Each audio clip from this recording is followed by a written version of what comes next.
It depends on what do you mean by tax.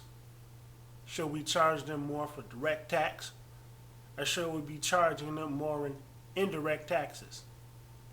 Now, a lot of people are unfamiliarized with the concept of an indirect tax. An indirect tax works where there's a tax that a business pays, but rather than the business actually pay out of their profit, they actually fork the tax over to the consumer in the sales price. And that's what we have, an overhead markup. You see, this is hypothetical. When you or I go into a store and let's say we purchase a DVD player for $100, in our minds, we believe that the DVD player is worth $100, then we pay our sales tax on top of it. That's how it works for the consumer. So when the business owner purchased the DVD player and put a sales tag on it, even though it's $100 on a price tag, the actual cost for the DVD player may be a third of that cost. And when you do an overhead markup, we'll say that another $60 that's included in the sales price of the item, it goes to pay for their taxes, it goes to pay their employees, their utilities, and their cost to do business. And that is what we call an overhead markup. Even though the company goes through the motion in filing a return, they are merely forking over the taxes that you paid. So how it works is, even though they're filing a return, it's the consumer that pays the taxes for the company. That's just basic good business.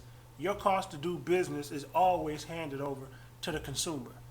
Every company in the world adopts that model.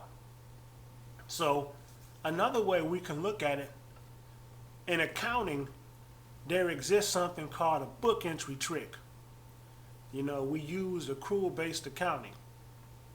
And so how the book entry trick is, let's say hypothetically, a new law is passed tomorrow, and the companies pay 20%, and the consumer pays 20%. Everybody, all the liberals are marching up and down the street. Everybody's happy, and everybody's saying, we finally have even the playing field.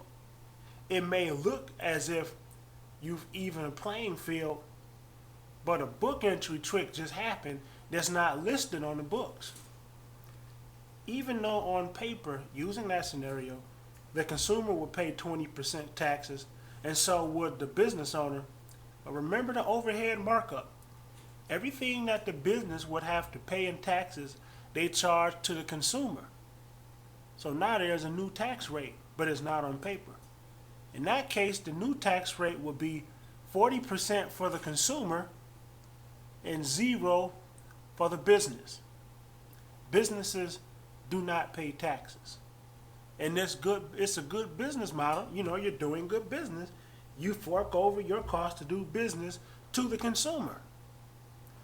And since that system produces the ultimate gridlock, no matter how much you raise minimum wage, no matter how much you try to offset the taxes, the companies will always have the consumer pay what they would have to pay in taxes.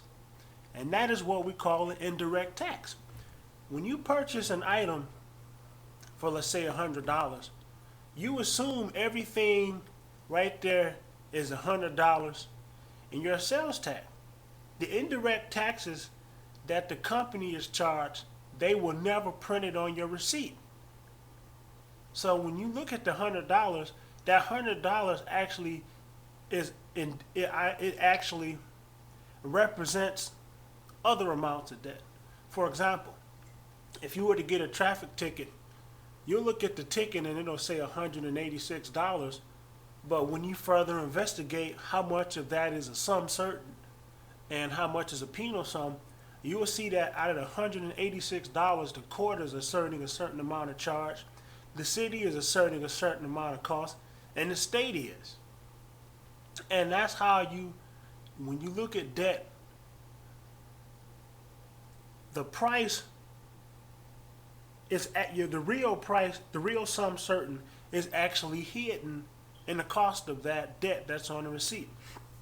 So since we understand this business principle, do you really believe that it's possible for a company to pay its fair share of taxes? Regardless of what the tax rate is, the consumer will be left paying the taxes. And what we need to be asking ourselves,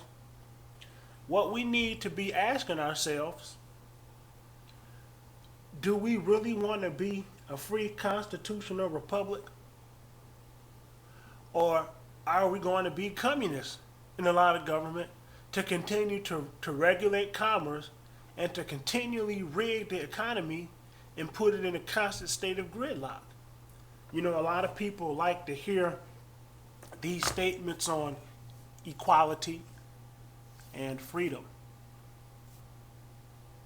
But many of those things that people use, most of them are circular definitions. That's a fallacy. And it's weasel words or image words or trigger words to make you feel a certain way. We have to really look at ourselves and determine, do we want to be free or do we want to be communists? If we want the government to regulate commerce, what's next? The most you're going to do is try to push for some type of provision that limits the amount that a company can make. And so we hear the Republicans say, oh, we need to feel sorry for the billionaires and the companies. In actuality, the company don't care one way or another, because any new legislation that would force them to pay more taxes, they would just charge you more and give you less. And the liberals march around.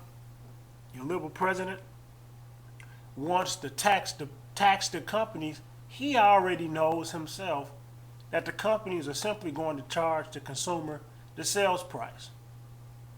So how do we fix the problem? You may have to take a look at the tax code, the tax provisions. That's the only way you're gonna actually solve the problem. Simply forcing another group to pay more money, that's what you think is going to happen, but it isn't. So the most that I can say to everybody, in this day and age, it seems as if everything is reverting back, into an old system of feudalism where the Lord would control everybody's contracts and regulate how you do commerce. And so when the economy gets like this, what they call a black market, which is actually the free market, the free market is a market that's actually unregulated. You may have to get you some type of skill or get you a side hustle.